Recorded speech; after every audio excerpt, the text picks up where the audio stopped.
Han Solo, a Star Wars story, is essentially what Star Wars is about. It's about swashbuckling tales set in space that are great inspirations. What did we get with The Last Jedi? Something postmodern, just doesn't inspire anybody. The Force Awakens? I had something with regards to being it was built on archetypes. Unfortunately, it was too plastic, and The Last Jedi did nothing with the story that had been set up in The Force Awakens. Honestly, in a 2-hour movie, what is really important is motivation. What motivates the characters to do something? In this movie, it is Qi'ra and his love of being a pilot. His desire to be a pilot is what motivates Han. It keeps the audience interested. Yes, there are issues with the film, but I would have to say, when you see Corellia and you see Qi'ra and Han together, and they're on that speeder car, and there is a strong bond between the two of them. That doesn't have to be explained by lengthy exposition, but it's just there for us, the viewer, to see, and it develops throughout the film. What do we see in The Last Jedi? What do we see in The Force Awakens? We don't see any of that. We just see a girl who's got all these powers for some reason. She's got Maz Kanata, a Yoda clone, honestly, who says that what's ahead is important. Okay. But does she even understand what ahead is or where she's going? No, she doesn't. In this movie, we know what Han wants to do. He wants to impress Qi'ra. He wants to be with Qi'ra. He wants to be the best pilot in the galaxy. He wants to beat Lando.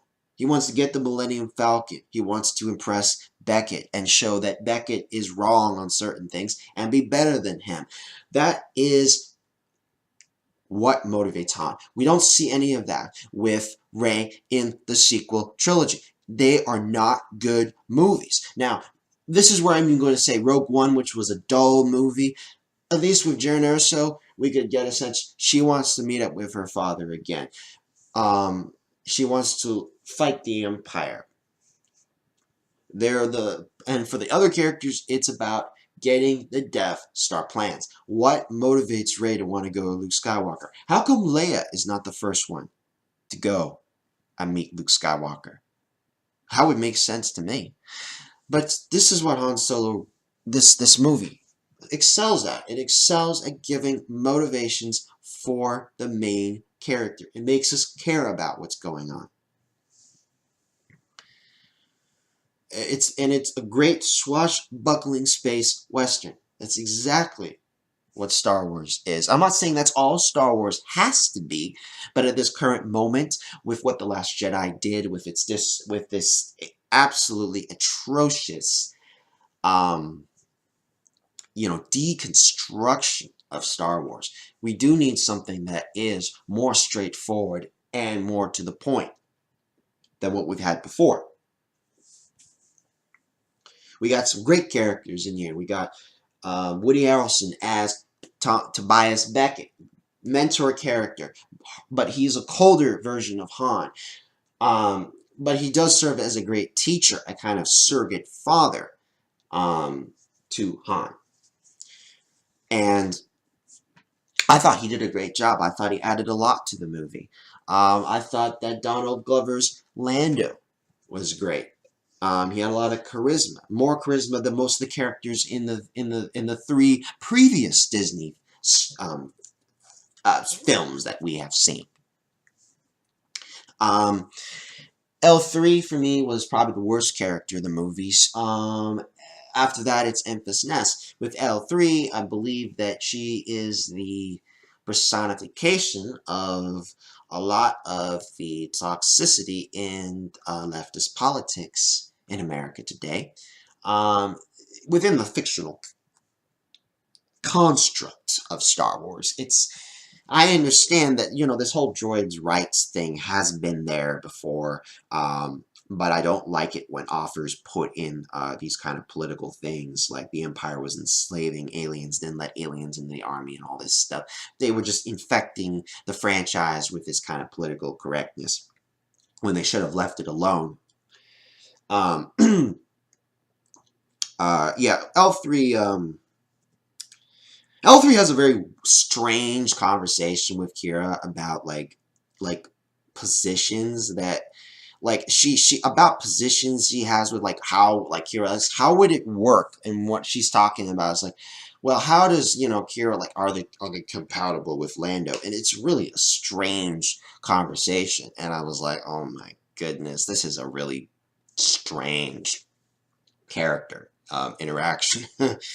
um and it's I don't know what they were really trying to do, why she was put in this in this movie. Um, Emphasis, I mean, yeah, I really can't understand. Like, they should have just kept the character's helmet on. What is with these people and having to take off their helmets? I feel I liked Kylo Ren before he took the helmet off, and but it just weakens the character. And with she's part of the rebellion, or an offshoot of the rebellion, and it's like, I just wish she would have remained part of the Cloud Riders and they just wanted to kill them. I think that would have been better than this kind of convoluted addition to that character. But guys, I would have to say that it's really the adventure aspect of this movie. It's straightforward, it's fun, it's what Star Wars is supposed to be. It's not all that Star Wars is supposed to be. I still respect the prequels a lot, but right now we do not need any more deconstructionist, postmodernist, nihilistic type films with The Last Jedi. With this movie, yes, people do die, but unlike The Last Jedi, they actually died doing what they did best, compared to The Last Jedi, where people are just being thrown out because they're not useful. Even L3, which is a character I did not like, well, had a meaningful death in a certain sense. So I believe that, really, for me, Qi'ra and Han's relationship is very important. It gives the movie a semblance of reality. It gives it something for people to relate to. A childhood sweetheart that you cannot see for 3 years is changed, but she doesn't tell you everything about what's changed about her. Then you learn more about her, and then she says, and she says to Han, you are the good person. And I see this as prepping him for when she shows that she has changed. And in the sense, this is what I'm going to end on here, is that this movie shows that Han Solo is the true neutral character on that Dungeons and Dragons alignment chart. He is true neutral. This movie shows that Han is more compassionate than Beckett, but he is not about establishments. He is not about hierarchies. That's why he doesn't join Emphasis. That's why he doesn't join the rebellion. Even when he's part of the rebellion, he's still trying to pay off job.